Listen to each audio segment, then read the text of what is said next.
Hello, আসসালামু আলাইকুম। আজকে আমি এসেছি শ্রীমঙ্গলে স্টেশন রোডে।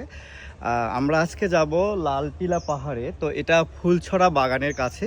অনেকটা পথ হাঁটতে হবে আপনাকে।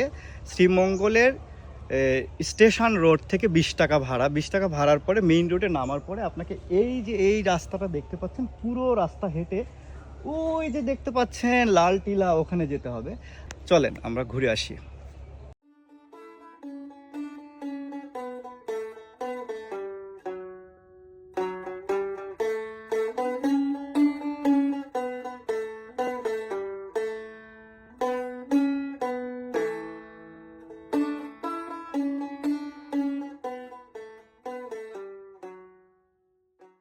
আমি যে রাস্তাটা দেখিয়েছিলাম আপনাদের, সেই রাস্তাটায় আমাদের যেতে দেওয়া হয় নাই।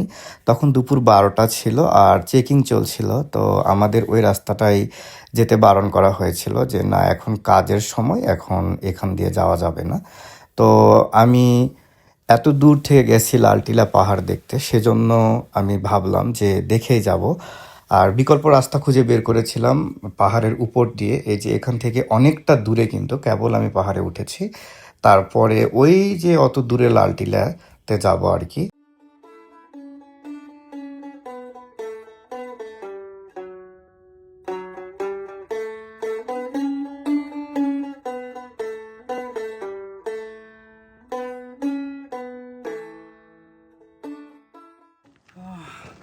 ফাইনালি আমরা এখন লাল টিলায় উঠবো। বাপরে বাপ, এতটা মানে হাঁটতে হয়েছে আমাদের। দেখেন পুরোটা এদিকটায়, ওখান থেকে আমরা হেঁটে হেঁটে হেঁটে হেঁটে হেঁটে হেঁটে এখানে আসছি, জাস্ট খালি এটা দেখার জন্য যে লাল টিলা সবাই বলে। আসলে আমরা লাল টিলা কেমন, কি এটা, মানে আমার কাছে খুব কনফিউশন ছিল যে এটা পাহাড় হবে নাকি ছোট একটা টিলা হবে। তো আমি ভেতরে গেলে দেখতে পারবো আসলে এটা কি।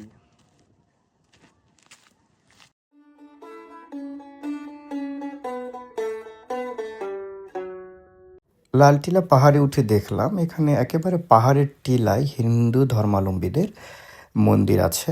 ধর্মীয় ব্যাপারগুলোতে আমি খুব সেনসিটিভ, সেজন্য আমি উপরে কোনো ভিডিও করি নাই। ফিরবার পথে আমি পা দেখছিলাম, তো পায়ে লাল ধুলো লেগেছিল। এটা কষ্টের সিম্বল।